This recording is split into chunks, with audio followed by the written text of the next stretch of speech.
Yo, what's going on, everybody? What's going on, everybody? It's your boy, man. We back giving another reaction. Today we got where are OG game? What that reading is crazy. Where are OG gamer game? Where are OG gaming YouTubers now? By 808 Savion, right? We ain't never reacted to none of his stuff, and I pray to God he don't copyright this video. But you know, it is what it is, and let's check out what bro talking about. Before we had Mr. Beast, fake Minecraft challenges, and actual brain rot, most of us have probably spent hundreds, if not thousands of hours watching our favorite gaming content creators back in the day, with some of them who actually turned into some of the most successful creators on the platform, and then others who things didn't turn out so well for them. So I decided to go back and find out what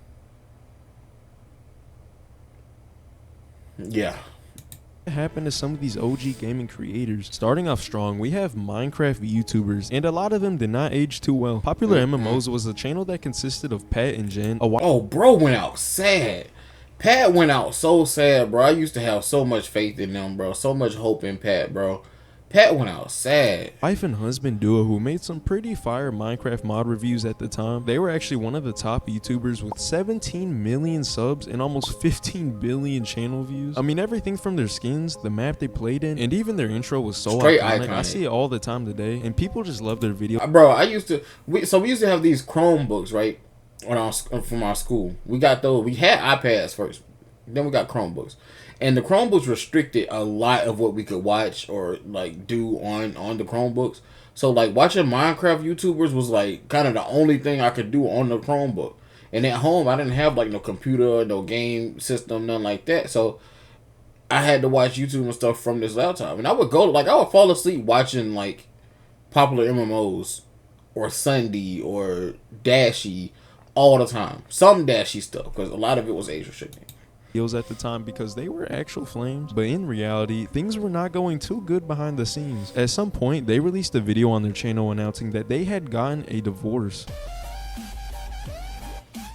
We decided to break up. It's kind of funny how smoothly and unserious they were about it considering the situation. What's up, dudes? It's Pat and welcome back to another video. Hey guys. But unfortunately, I remember saying that video. I thought it was a joke. Like I literally thought it was a joke until I seen him with another girl on the video, and I was like, "What? That is not Jen. That is not Jen. Where is Jen? What did you do with Jen?" Turn for the worse. Pat eventually met his next girlfriend, Eleni, and it was kind of weird because sometimes both him, his new girlfriend, and his divorced wife, Jen, would all make videos together, and it seemed like they were actually having a pretty good time. But not long after, Pat and his new girlfriend got into some public beef about financial issues and other things. Just saying slavery has been illegal for many years. She literally called me like a slave owner at this point. After some back and forth, he finally got with his next girlfriend, and somehow things got way worse. I don't even know how that's possible. One time they got arrested and the records mentioned that a naked woman was banging outside the door. Another time he got arrested after she said he was allegedly hitting her arm while drunk in a car. He apparently slept outside while she locked the doors because she felt unsafe, and when she finally came out the house, he went and chased her around the street with a knife that he used to slash the tires off the car. The next time he got arrested was in late 2022, where him and his friends attempted to run shirtless across a football field during a game while they were oiled up so that way they could not get tackled easily. That low-key was kind of genius. Pat, what the bro? They must be tweaking off drugs or something. Wasn't successful in this, but his friend was, so they ended up all getting arrested. During this time, he was also going through several accusations of being an abuser by his girlfriends. Things only got worse from here when his wife Jen had liked a tweet claiming that Pat was an abuser. She actually backtracked on this and said that it was an accident, and she actually went out of her way to defend Pat, saying that she had never faced any kind of physical abuse from him. Fast forward to now, his ex-wife Jen from the channel. Jen looked like she might have fought his ass though. Jen kind of looked like she might have clicked though crazy behind the scenes a little bit. Jen was too nice, bro. Actually has a kid with another guy, and apparently the both of them are still on pretty good terms, and despite the controversies, it seems like they're actually doing pretty good right now. Okay, maybe not. He just got arrested like 6 months ago for possession of some of the devil's lettuce, and from what Come on, Pat, bro. I've seen it's not looking too looked up to you as a jit, bro. Come on, man. good for him at the moment. Unfortunately for Sky Does Minecraft, it did not end up so well for him. Sky Does Minecraft, also known as Adam, was yet another hugely popular creator at the time who blew up from posting my reviews as well. This dude was my childhood idol, but holy smokes, if only I knew that he would be making some not so good decisions later in life. I literally had action figures of him as a kid. People didn't only just watch him, but they watched his entire crew called Team Crafted, which ended up falling apart. On top of that, behind the scenes, he had gone through not just one. Bro, one thing about gaming groups, bro, excluding RDC and those people are all like close friends. Gaming group, having a gaming group, like, because obviously I'm a content creator, and having a gaming group is nice and all for content, but like if y'all are not actually like these, bro, if you're not like these, bro, then it's not. There's no point in really doing it, because it's the moment one person gets into a controversy or something happens with one person, the whole group is gonna fall out. And if you either get a choice. You can stick behind your homie, stand 10 toes behind him, or you can ostracize him and just throw him to the trash pile. And I ain't gonna lie, a lot of people, even when they've been friends for years and years and years, they'll still just throw their homie away. Like the whole Dream situation, the people that just threw Dream away was crazy. That junk was actually crazy, even though bro beat his allegations. That junk was like bewildering to me, because y'all supposed to be my friends, bro. Y'all didn't even believe me, bro. As soon as like accusations came out, y'all didn't care about my side. Y'all cared about what the internet had to say, instead of going to their homie and, like, you know what I'm saying, letting him show them the receipts and shit, because he obviously had, you know what I'm saying, receipts and shit.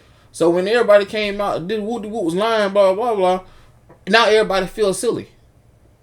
And the internet still won't let bro go. You can beat the allegations, it don't matter. The moment allegations start on the internet, you're cooked. You're absolutely cooked.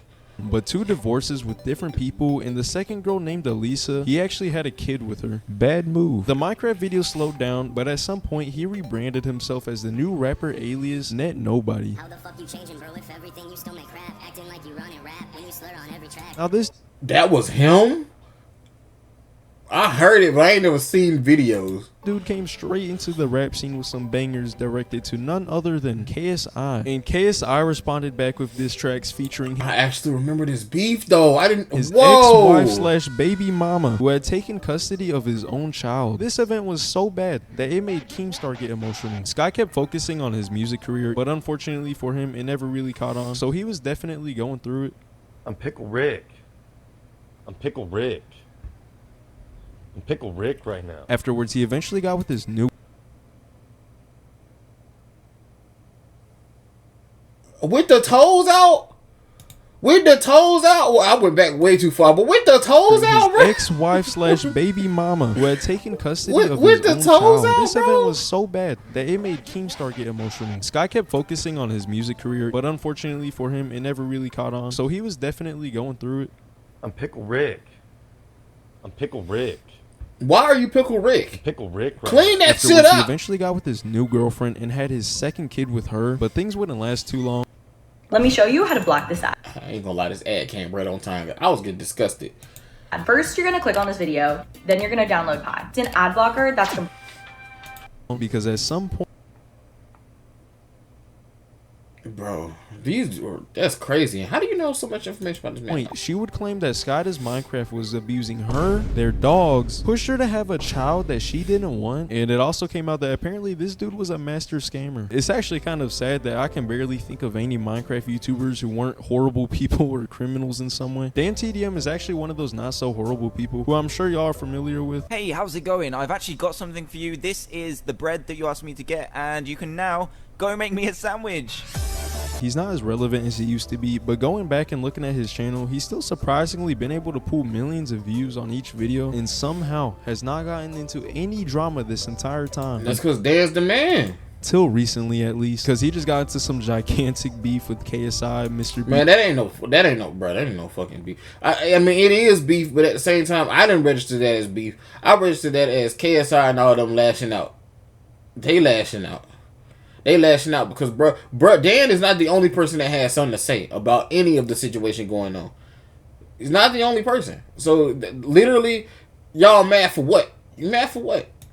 And Logan Paul over their new Lunchly product. Outside of that, though, his record is pretty clean. He hasn't touched any little kids yet or anything, so he's doing pretty good. Yeah, it's wild. He actually just started a new channel where he uploaded some like nostalgic video that was like a reboot of his old Minecraft mod review videos. There was also Stampy Longhead, who isn't as relevant as he used to be, but he also managed to avoid pretty much any drama. Preston Plays was also a pretty big Minecraft YouTuber back then, and now he's like one of the top YouTubers in the platform right now. But yeah, it does suck that a lot of these Minecraft YouTubers couldn't go out with happy endings. Since the very beginning of gaming content on YouTube, Let's Play videos have been the foundation for some of the biggest channels that we have ever seen on YouTube. PewDiePie, of course, was one of these YouTubers, and as y'all know, he was the most subscribed channel for the majority of YouTube's lifespan, up until a certain point at least. He began posting videos back in 2010, and within 3 years, he had already become the most subscribed YouTuber. Loki, I could probably do the same, so if y'all want to help support the cause, feel free to drop oh God. Posting Let's Plays. Nah, go ahead and subscribe though, for real. Yo, we all trying to live them dreams. Vlogs, meme reviews. He even made his own games. For a while, it was going pretty chill. Y'all just get me to 100K. Just get me to 100K. You feel me? We live in hell though. We moving. His first major controversy was in 2017, where he faced some backlash after including anti-Semitic jokes in his videos, which caused him to lose his partnership with both YouTube Red and Disney, which I can only imagine was not very good for him. That was crazy, because like after you get a certain like level, after you get like a certain level on YouTube, bro, it's like you gotta walk on eggshells, because man's personality has really kind of been consistent, to be honest. For PewDiePie's personality has been consistent with like the type of person he is, so it really don't come as no shock when those type of jokes come around. It's just now you're so big on your platform, a lot of people that haven't watched you from the beginning ain't gonna know that that's how your personality is. They just gonna go off of your popular clips, because we live in clip culture now. Like, they're gonna go off your popular clips, you know, what they see about you on TikTok, what other people speculate about you, and now you have this pedestal where you're the biggest on the platform. You gotta walk on eggshells. You can't make no crazy jokes and none of that, like, no more. Like, unless you, Long Beach Griffey is still, they are trying to cancel Griffey so bad, bro. But his content has just remained the same. Griffey is a satire content creator. If you don't know, Long Beach Griffey makes satire content. Trey Rags, satire content. If you don't have a sense of humor, for real, just don't even. If you get offended by stuff, just don't even click on their videos, because you gonna get offended from like the 0 to 30 seconds in mark. You probably gonna get offended by something. Bigger YouTubers, you can't do that. You can't do that. And PewDiePie was a prime example of you can't do that. It don't matter how big your channel is, you can't do that. If the internet decides to can you, bro, you gonna lose brand deals, all types of shit, bro. It's crazy. It got worse from there though, because within the same year, as a matter of fact, people went after who was it? Scott Cawthon. People went after Scott Cawthon because he was a Trump supporter. Sending him death threats because he's a Trump supporter. Trying to dox his address, Trump supporter. Threatening his family because he's a Trump supporter. Because he supported Trump. That man gave y'all one of the most beloved series of the last decade. Five Nights at Freddy's. As a matter of fact, it's been over 10 years since Five Nights at Freddy's came out. He done gave y'all one of the best series with the most extensive lore, all this different games, merch, all that good stuff. He done gave you one of the best franchises in the last 20 years. Come on, y'all. Lock in. We had the bridge incident. What a fucking... Now, because of those controversies, there's still some people who aren't rocking with him today, but even now, he still has a pretty solid fan base. In 2018, however, things got crazy with the Subscribe to PewDiePie campaign. The Indian music record label channel known as T-Series was on a very quick rise, and people started realizing that PewDiePie's spot as the #1 most subscribed YouTube channel had become at risk. Millions of people and YouTubers from all around the world came together to support so that they wouldn't let a corporate company like T-Series take over an actual real creator. PewDiePie had released his T-Series. Right, because like that's what YouTube's all about in the beginning. Like, just people being able to express themselves. His diss track, people were spamming sub to PewDiePie everywhere. Even Mr. Beast made a video about promoting PewDiePie to the Super Bowl. He was going crazy in subs because of this, but unfortunately in March of 2019 there was a tragic event that happened where the person who caused it had recorded himself saying subscribe to PewDiePie before following through with what he was about to do. After this happened, PewDiePie released a statement on his channel officially bringing an end to the subscribe to PewDiePie meme, and within the same month T-Series had officially taken over the #1 spot for the most They hired, bro. They hired, bro. It was an inside job. Subscribe YouTube channel. Since then, PewDiePie's still been uploading videos. On a sad note, his dog Maya that people loved in his videos passed away last year. But on the bright side, him and his wife actually just had a kid. Low-key though, that kid should take over the channel one day and then like reclaim the #1 spot on YouTube. There were also some other huge Let's Play channels at the time like Jacksepticeye, Markiplier, and Dashie, who are still pretty relevant to this day, which is a nice sight to see. Corey Kenshin was another one of them who has been mysteriously on and off of YouTube for a while now. There's a lot of people who speculate about where he is, with some people actually being obsessive about him and literally stalking him. So please, message to y'all, do not stalk any of your favorite YouTubers. Like, outside for real, of Let's Plays, there were also a lot of creators who were at the top of the game at one point. Some of them were completely forgotten, some had their lives completely ruined, and some actually ended up being some of the most what happened to what happened to Tobuscus? successful creators we have ever seen. Tobuscus, also known as Toby Turner, is the embodiment of OG gaming YouTube. Do you like my sword, sword, sword, my diamond sword, sword? You cannot afford, Hey, that era was lit, bro. Toby had over 6 million subscribers on one channel, a light 1.7 million subs on his second channel, and then another 6 million on his Let's Play channel. He was going crazy on the Let's Plays at the time, but he also had these hugely popular parody songs with these animations that were pretty cool. Now, the reach that this dude had on people was actually wild. He was collabing with every YouTuber known to man. Kids all over the place was rocking his merch, buying his action figures, and he was pretty much just a go-at. Didn't he get a TV show too?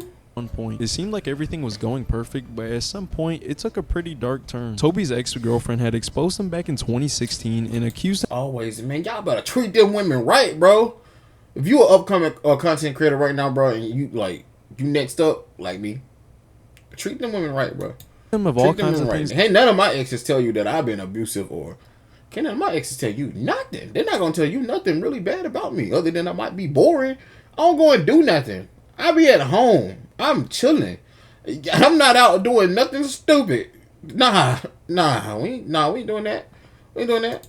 Like SA, abuse, and some other pretty crazy actions. Even some other people pitched in and talked about his alleged toxic behavior, but to this day nothing has been 100% confirmed and no one knows for sure what actually happened. By then though, it was already far too late. The situation was being covered all over the place and his channel quickly started to fall off even after trying to defend himself and denying the claims. Fast forward to today, he's actually very active on his channels, but he's not even getting a fraction of the views that he once was. His videos now seem like oddly stuck in the 2010s, and apparently he's gotten himself into a bit of politics now. On January 16th, 2013, 4 siblings came together and created a brand new YouTube channel known as Ventura. There were siblings? Tale, which had a pretty devastating downfall. Within only 6 months of this channel being created, they were already averaging 2 million views per day. I used to love watching Venturian Tale, bro, especially the FNAF videos.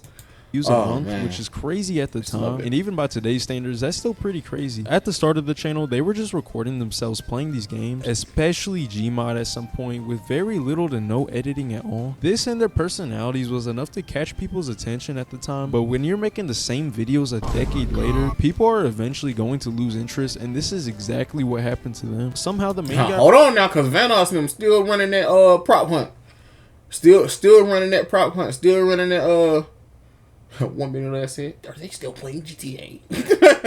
Still running them GTA videos. Realize why people were losing interest in his videos, so he decided to blame none other than— with Vanoss Gaming, bro, I don't know if he's gonna talk about it. He probably gonna talk about them. Like, let's be real, they OGs. But with Vanoss Gaming and all, I think I outgrew them. I don't think they've grown stale. I think they're still funny. They still make good content. A lot of them still collab together. I still watch Delirious and cartoons to a certain extent, but I feel like I outgrew those gaming videos probably because I became a content creator myself. When I became a content creator myself, like, my whole kind of demeanor changed as far as what I just sit and watch, what I consume on YouTube. Because now that I'm I do reactions. Now that I'm a reaction channel sound crazy. I'm not just doing my anime. I still make my anime videos, by the way. Warriors in Fiction. Y'all go and check that out. Go and check that out. I got a gaming channel. We do games and stuff still. But now that I'm a reaction channel, it's like I don't really consume much because I don't want to watch something that I could have reacted to, if that makes sense.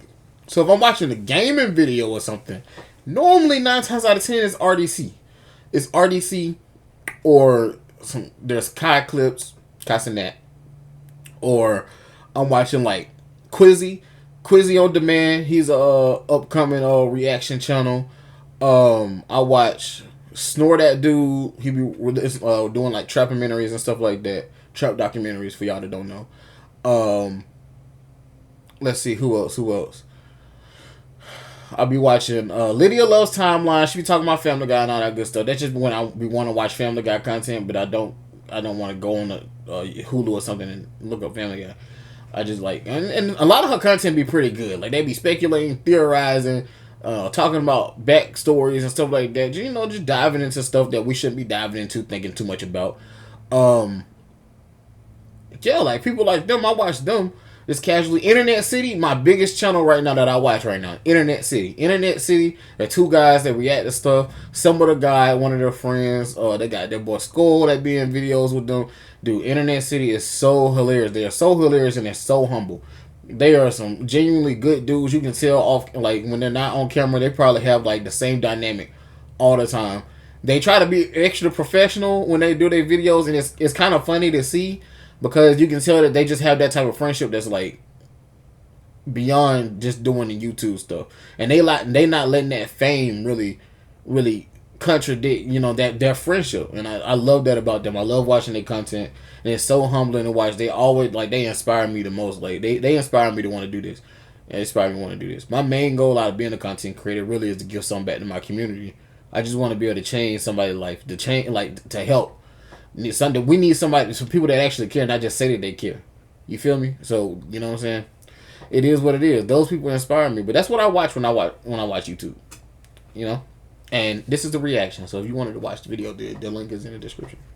YouTube algorithm for his videos being kind of ass. I mean, he's having to compete with Mr. Beast and all these other crazy high production videos, so obviously it's not going to do as well. The siblings on the channel would start to wander off and do their own thing. One of them apparently started selling stuff on Amazon, and another started working on her own app. Things took a pretty dark turn though whenever the same sibling from this channel uploaded a video on her own channel titled The Truth About Venturian Tale. In this video, she talks about how she grew up in a very strict household where certain ideologies were being forced onto them. One of the other sisters on the channel first started to question them, and because of that she had to cut ties from the rest of the family. The sister who made the video was thinking the same thing, and ultimately the same thing happened to her, where they basically got ghosted from the rest of the family. The brothers on the channel might not have anything to do with that, but either way it's still pretty messed up, and it definitely did cause part of the downfall for the channel. So That's next up crazy. We got FaZe Clan. FaZe began as a Call of Duty clan back in 2010 for people who could do trick shots inside of the game. Little did people know, this group would help make gaming as mainstream as it is today. Back then, if you were someone who played Call of Duty as a kid or a everybody teenager, wanted to be FaZe Clan, bro. I'm about to go load up Call of Duty right now. To join FaZe Clan at some point. Eventually, trick shotting started to die out, so they started doing more videos that primarily focused on entertainment. Because of the new focus on content creation, we got FaZe members like FaZe Rug, Adapt, Apex, and a whole bunch of other members who were pulling in millions of views each. This was especially true once they formed the FaZe House, which became one of the most well-known content houses to ever exist on YouTube. They did all kinds of different stuff, and they even had their own esports team. Overall though, they were the biggest and most successful gaming clan to ever exist. It seemed like they were on the top of the world at one point, but things started to go downhill.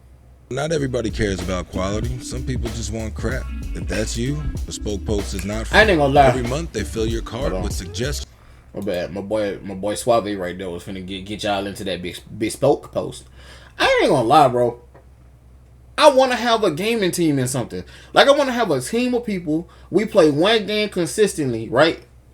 A whole team. We play one game consistently, and we just get good at that mode where we taking W's on W's on W's, bro. I want to do that for my gaming channel. I ain't gonna lie. I want to do that. I don't know what I want to do. Overwatch, Call of Duty. Most likely Call of Duty will be one of those. Maybe Rainbow Six Siege. Y'all want to see some stuff like that, because I got some friends that could get into that. But yeah, I I low key want to do that. Like, I ain't trying to be FaZe Clan nothing like that, but it just seemed like a fun idea. Like, I feel like people would be very entertained in seeing like a team of people work together all the time doing stuff. That's kind of how, like, because if you don't know, I'm a part of a couple groups of content creators. I make my own content most of the time, but I do have groups. I have a friend group that I recently met. It consists of Zatu Funny, you know what I'm saying? He do reaction content. He get games a lot. He do FNAF. He's primarily FNAF content, but he do other stuff too, and he's real entertaining. So go and watch all his videos, all of them, because once you start watching them, you're gonna want to watch all of them. Keem, he's the chosen one. Keem is the chosen one, bro. You cannot tell this man is not one of God's favorites, because bro is blessed with that type of charismatic attitude, bro. That's just like, I could really hang out with this dude, and he genuinely cares about each and every person, bro. Everybody that's subscribed to him, he has like 1 point something subscribers on YouTube right now. Go subscribe.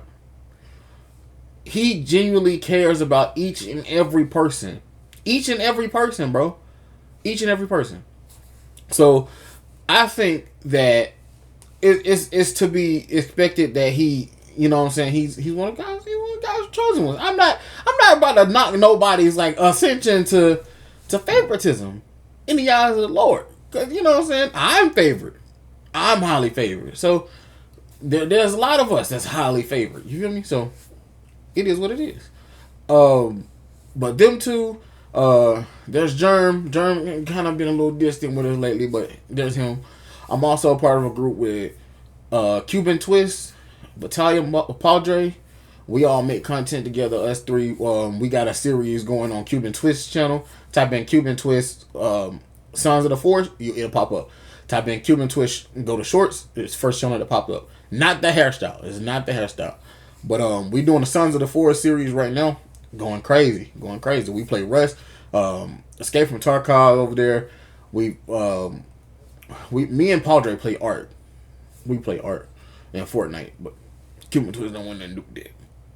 And yeah, that's about it. There's a couple other people that I collab with or whatever here and there, but mainly as far as groups go, those are my main situations. But I want a team where we can be good at something together. You know? After already moving away from Call of Duty content, which people weren't very happy with, a lot of the main FaZe members started to shift their focus from content creation to turning FaZe into like a full-on money-making business. At this point, they were getting literally tens of millions of dollars worth of investments by other companies. By the time Fortnite had become popular, there was a whole new set of FaZe content creators. While most of the older members who were once at the top kind of fell off, it did not help at all that some of the members started getting into some pretty bad crypto scams, and this caused quite a few members to get kicked and suspended from the team. By this point, most people realized that FaZe was selling out. The content wasn't as entertaining, and they would get these huge celebrities to quote unquote join FaZe, even though they did not know a single thing about what was going on. Like, how the fuck did they get Snoop Dogg to join FaZe Clan? What on fucking earth does he know about? They paid him, gave him a bag. What the fuck is that, locust? Fuck! They fucking got all over me! What the fuck is this? Yeah, Omric was in this video, by the way. Things got even worse when former members of their own team would publicly speak out against what FaZe has become, saying that they've become too corporate, which was definitely facts. Even FaZe Tfue at the time had sued them for exploiting him, which is kind of crazy. They had gone from being valued at $1 billion to eventually selling it out for just $17 million. FaZe Clan was at the lowest point that had ever been at reputation-wise, and it was not looking good until earlier this year when everything took a complete turn. Out of nowhere, FaZe had released a tweet with the caption Control-Alt-Delete, where they announced that they were kicking out basically half of the entire team and rebooting FaZe as a whole. There was only a handful of members left, and everything would change when they announced the 4 new members that would become the face of the new FaZe Clan. This would be Blackboy Max, Jason, Silky, and Lacey, in addition to Stable Ronaldo and Urage, who was already a part of the team. Now, this was pretty controversial, and not everyone loved this because they were like, wait a minute, what are these random streamers doing on a pro gaming team? But they just weren't seeing the vision. Soon after, these streamers would rise to become become some of the top streamers of today. So I think it's safe to say that the rebrand was pretty successful. As far as the OG members, FaZe Rain had struggled with addiction and mental health problems for a while now, but luckily it seems like he's doing better now. FaZe Blaziken actually started selling his own caffeinated chocolate snacks, and last I've heard it's apparently doing pretty good. FaZe Rug went from somehow being a Call of Duty trick shotter to one of the biggest channels on the entirety of YouTube. So as of now, it seems like FaZe is leaving off on a pretty solid note. Arguably one of the most famous and loved channels of all time in YouTube gaming history has got to be Vanoss Gaming. In fact, it's not just Vanoss himself, but his entire YouTube friend group. Sadly though, not everything went well between them. Vanoss started his channel back in September of 2011, and from the very first video, he was already making solid videos, which isn't really common. This caused his channel to skyrocket, and he would make a lot of these trolling or funny moments videos, which by the way was some of the most peak content that has ever touched YouTube. I think the stove is broken. Wait a minute. I see it sizzling.